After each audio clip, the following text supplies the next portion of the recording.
Welcome, everybody, to another episode of the Directed IRA Podcast. My name is Mark Kohler, a.k.a. for today's show, John Dutton. And I'm here with Matt Sorensen, the amazing CEO and author of CEO of Directed IRA and the author of the Directed IRA Handbook.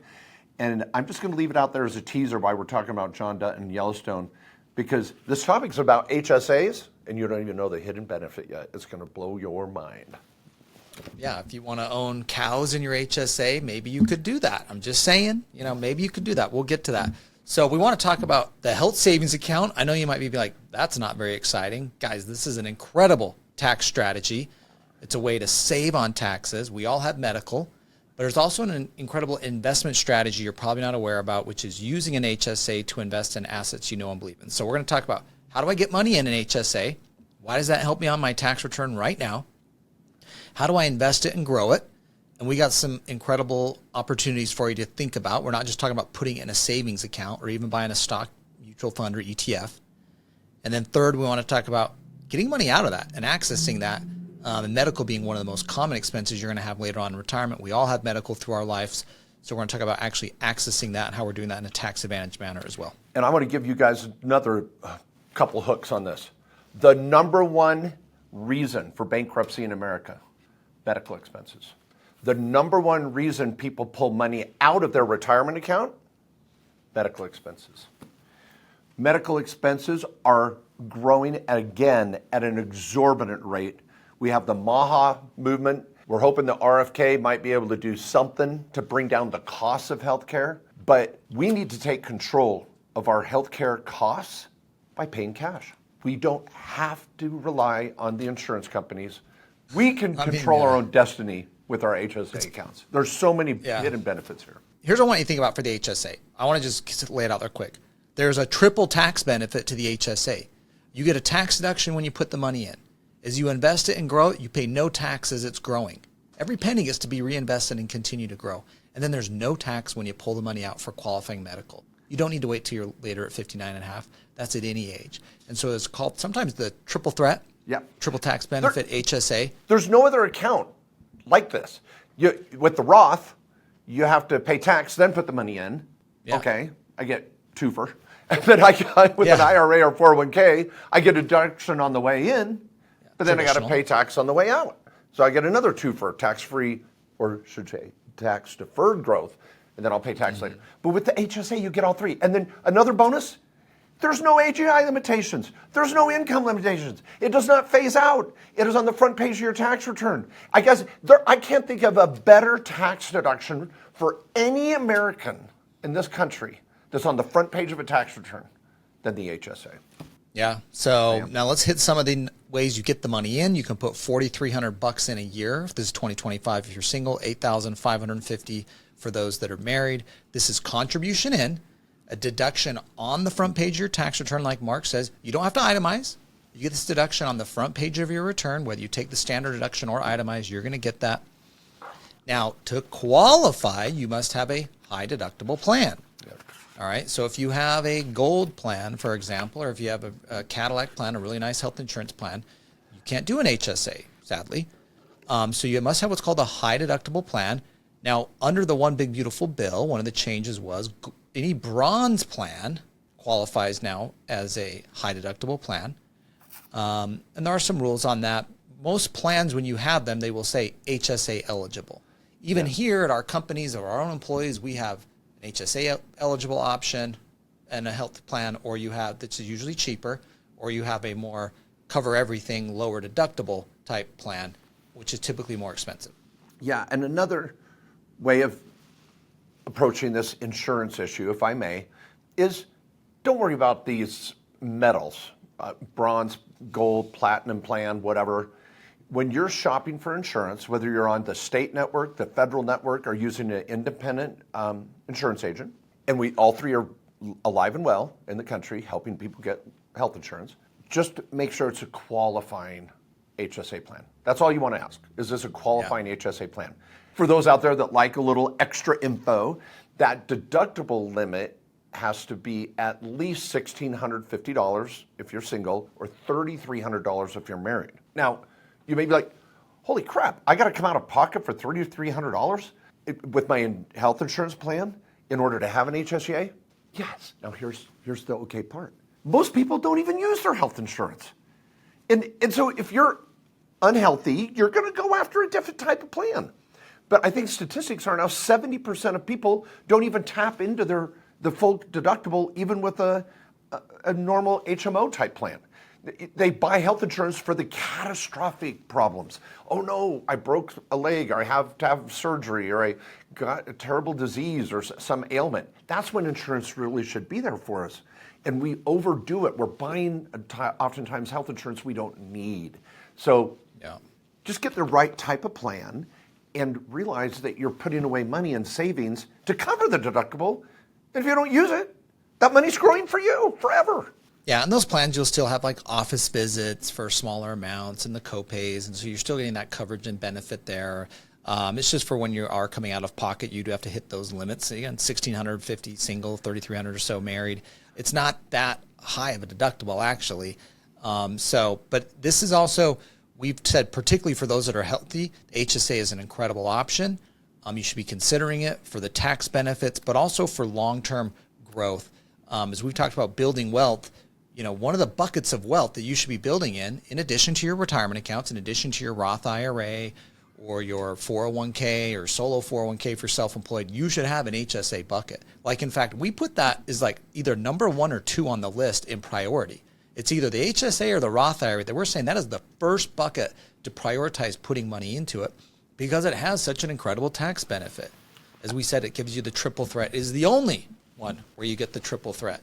Deduction, tax-free growth, tax-free distribution. Yep. Now, a couple more thoughts on this first part of just getting money in there, because there's a lot here. And we've got other podcasts on our sister channel, Main Street Business Podcast, where we dedicate almost an hour to the HSA topic every year, especially in the fall when it's the enrollment period. So you want to be choosing the right type of insurance during that time period.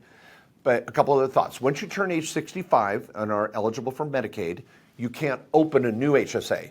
You can keep investing the one you started previously, but you can't open a new one or put new money in when you pass go every year in January.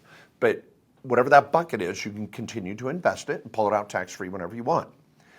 Another thought about contributions is I like what Matt brought up is this strategy. The sequence for me is any of you at work that have a 401k matching program, get the match.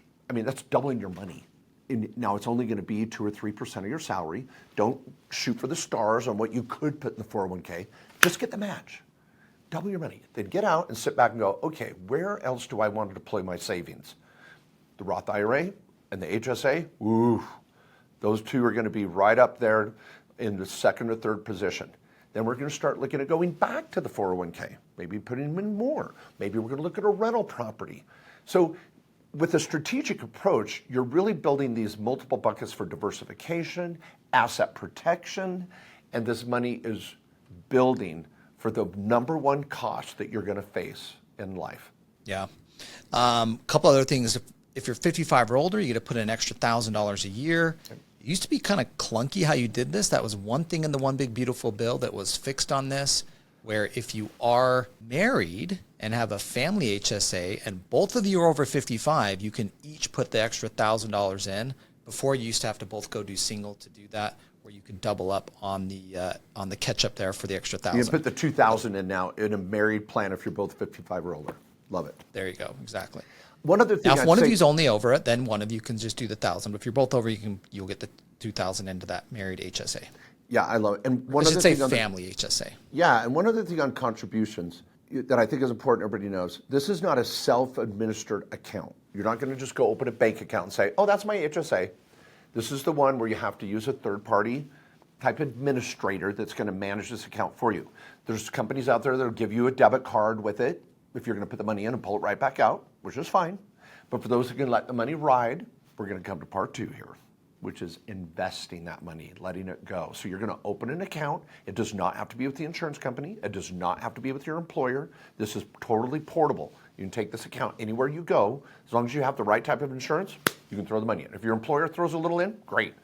You can put in the rest up to those limits Matt mentioned earlier. So yeah, Matt, investing, this is your favorite part. Yeah, this is the best part of it. And I think so many people miss this step is they think, oh, I've got this HSA and it's just sitting in a savings account at some bank making nothing. What are you doing? Like, you got to be engaged in this. You can invest that money. You pay zero tax on the returns on that.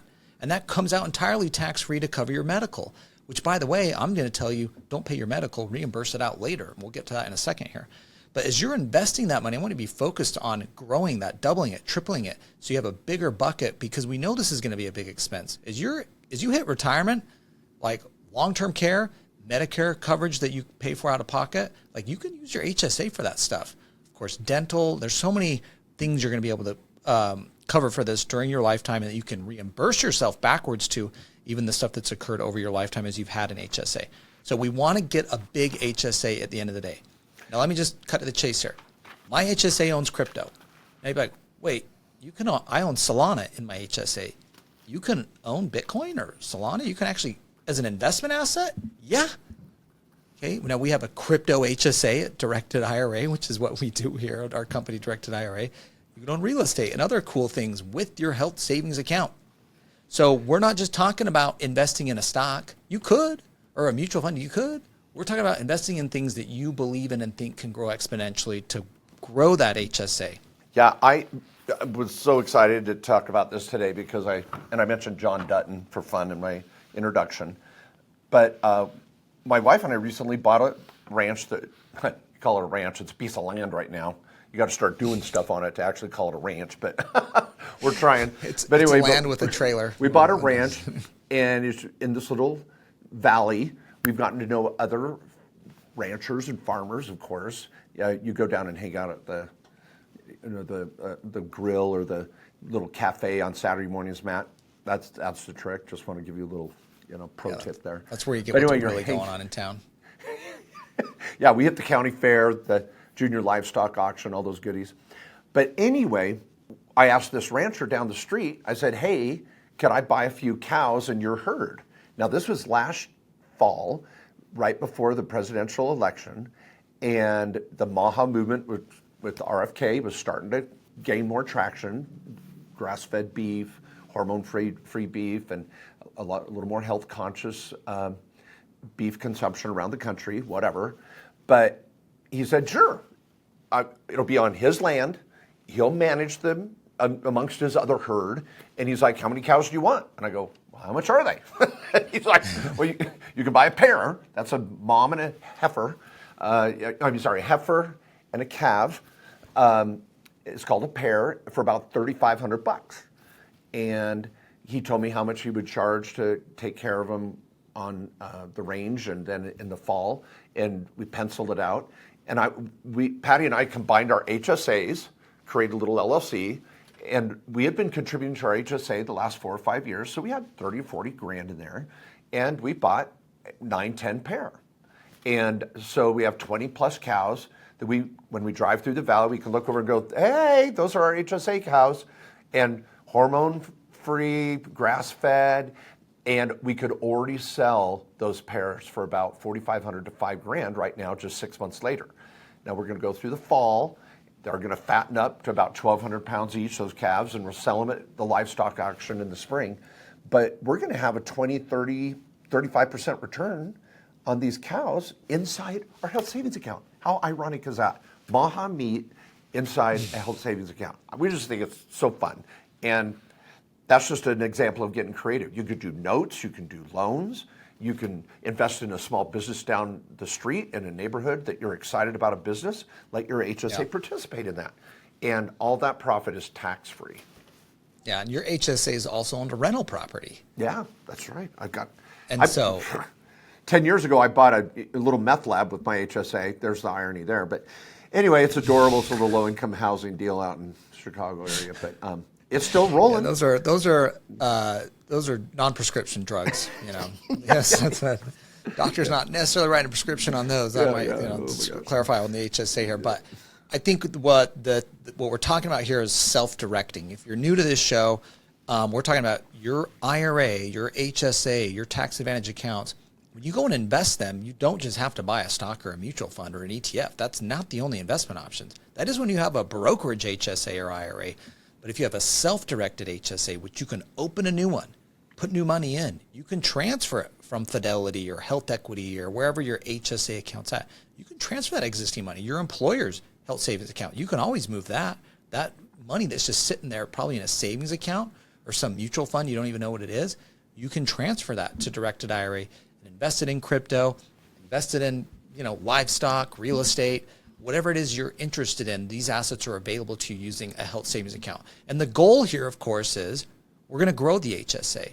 Those returns on the crypto, that goes back into my HSA, it grows it.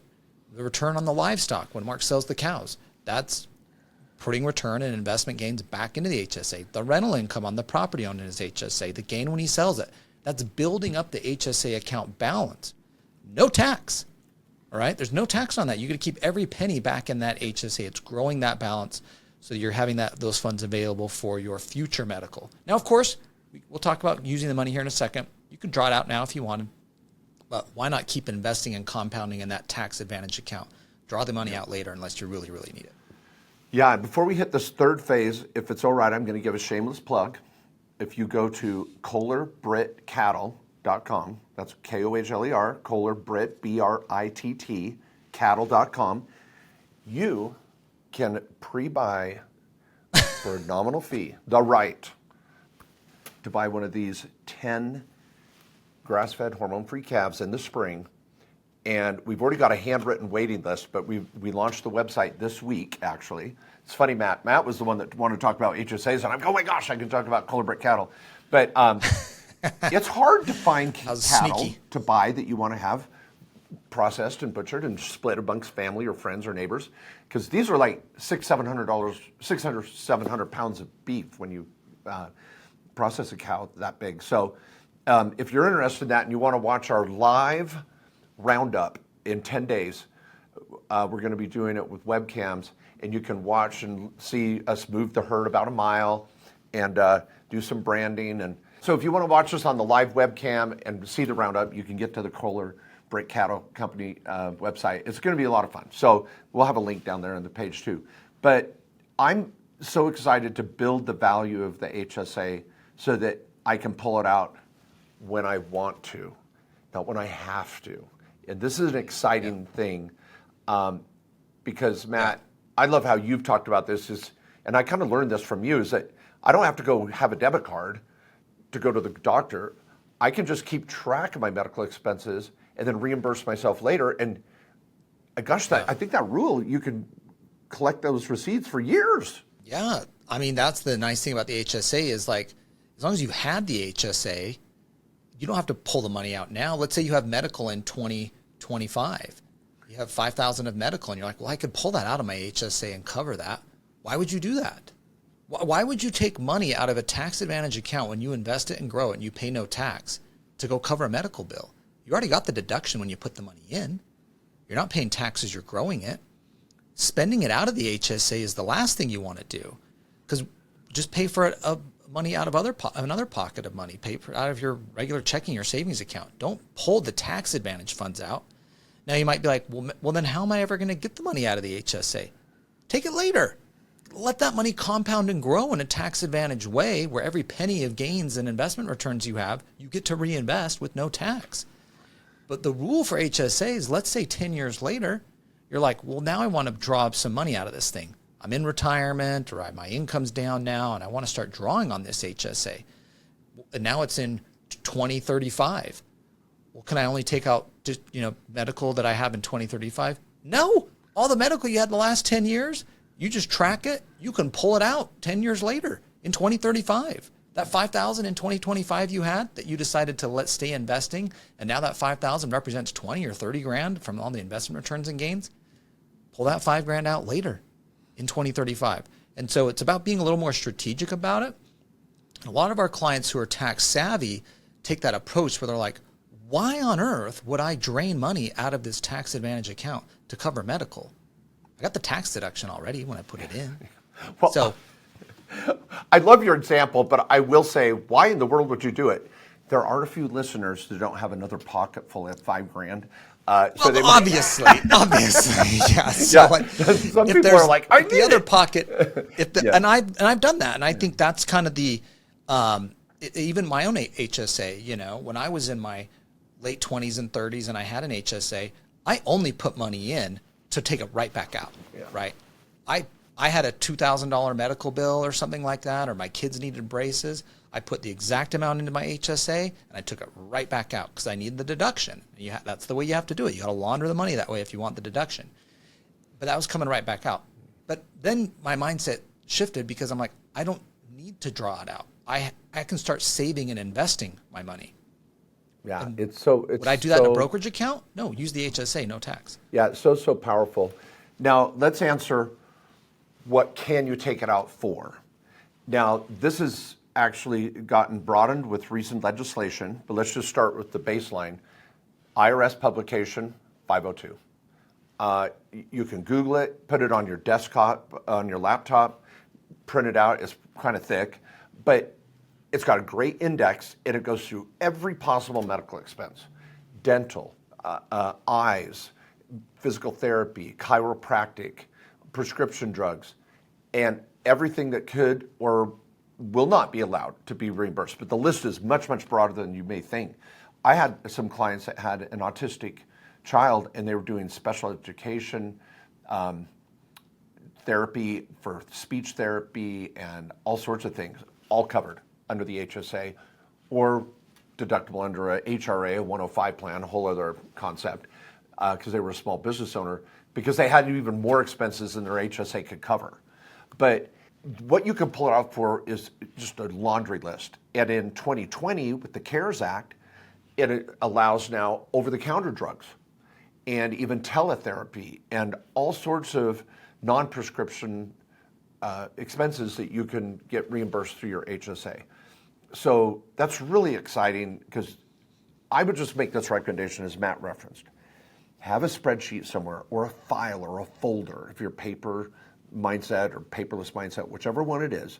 Have somewhere where at the end of the year you get a report from all the doctors or pharmacies you may have visited, maybe estimate what you spent at Walmart or Target on over-the-counter drugs, aspirin, Advil, Tylenol, whatever.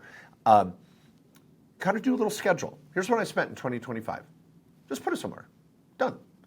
And that's like a tax-free ledger that someday in the future you can just go grab it and done. So yeah, and I think even with us at Directed IRA, we're not saying you have to use the debit card to spend it out. So many people are used to that. No, submit an expense, or submit a distribution request. Tell us that it was for qualifying medical expenses, and we send you the money. We report it as that it was a distribution to you to reimburse you for qualifying medical, not taxable.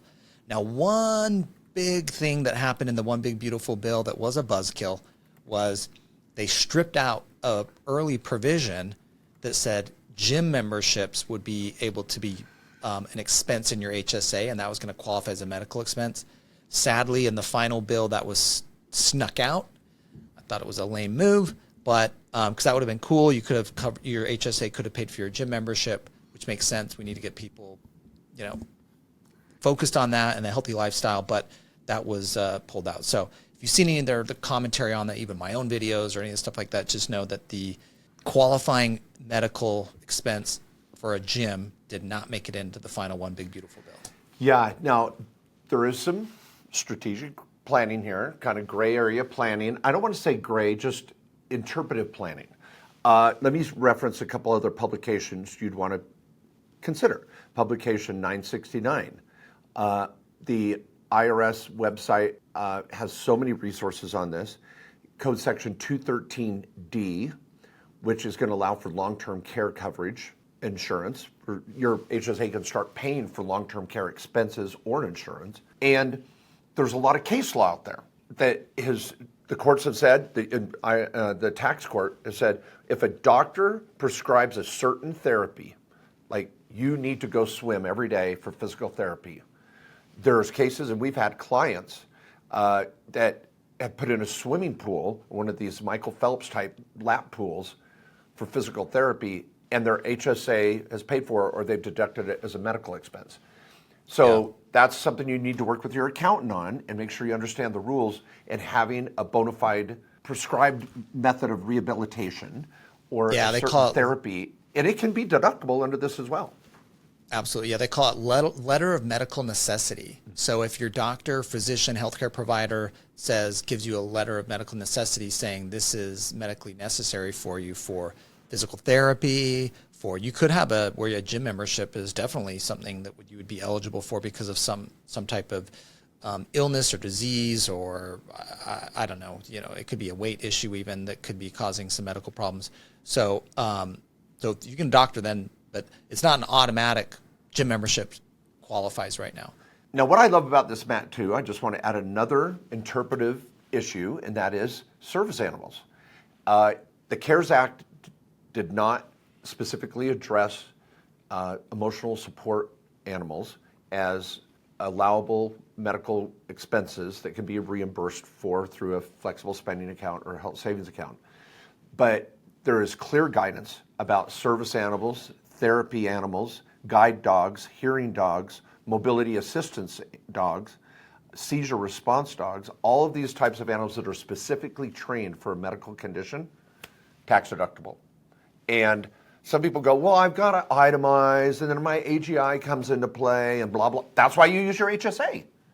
Put the money in your HSA, let the HSA pay for the service animal.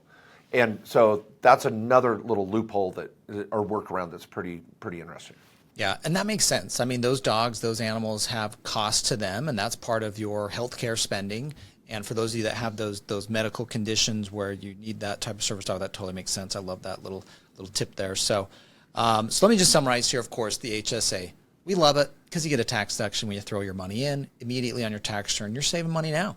You can invest it in things you know and believe in. You can grow it. It doesn't have to just sit in a savings account somewhere you don't even know it's making nothing, or invest it in a stock or mutual fund. You can invest it in cool things you like. It could be crypto. It could be a private fund. It could be real estate. It could be livestock even.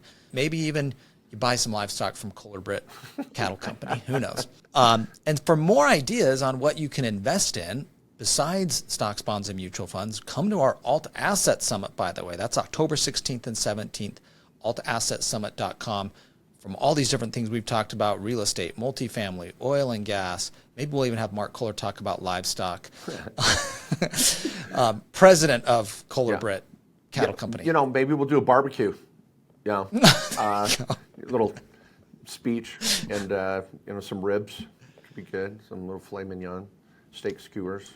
Could be good. Anyway, I like it. This conference is so good. I really recommend to any of you that are looking for greater returns inside your retirement accounts than just a 5 to 8%. Maybe you get lucky with a 10%. After all of the administration fees, let's be real, the beauty of self-directing is administrative costs are oftentimes far, far less because there's not an investment manager over your money. It's you directing.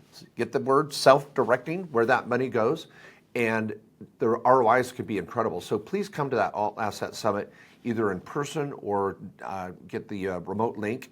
It's every year. It's just awesome. Patty and I walk around and go to the different booths, and it's been amazing what some of the people are doing out there, investing, making money that we didn't know we could participate in with just our retirement accounts as a layperson, if you will. Yeah, and it'll be in Scottsdale, Arizona. Beautiful time to be here, middle of October. Lots of other like-minded investors, incredible experts too speaking. So we'd love to see you guys there. Then the last tidbit, of course, on just this HSA topic is remember on getting the money out. You can use it for qualifying medical. We talked about a lot of the stuff that is qualifying, but you don't have to pull it out now. Let the money ride, right? If you have good investments and opportunities, let it compound and grow in that tax advantage account. Pull it out later when you do need the money to actually live on for your own lifestyle, or maybe because you've sold your business or you're not working anymore, you're in retirement, or your financial situation changes, whatever the case may be. But just know you don't have to pull the money out immediately when that medical expense is incurred. Yeah. Well, I want to just say thank you to all of you, our listeners, that hopefully find this a little entertaining as well. We try to bring unique perspective to these topics. And I want to say thanks to Matt, who's really been a leader in this industry and helped so many people understand what they can do with their retirement accounts. And Directed IRA, the trust company the team there is amazing. You can always get to the website, click on the live chat, give us a phone call. Your employees right here in the United States, right here in Phoenix, you'll get on the phone and talk with, and they're just great people too. So we would love to be of help to you. Please take control of your destiny and your future. It's yours for the taking, and you can do it even with your health savings account. Thanks so much for everybody listening, and we're going to see you next week for another episode of the Directed IRA Podcast. And thank you everyone for listening. A quick disclaimer and reminder. This presentation does not constitute an attorney or CPA client relationship, and it is always in your best interest to consult competent legal and tax professionals when conducting your own personal transactions. We also want to make sure you know this is not investment advice or financial advice. We're just trying to give you education, ideas, and strategies you can take to your professionals or conduct your own research on. We'll see you next time.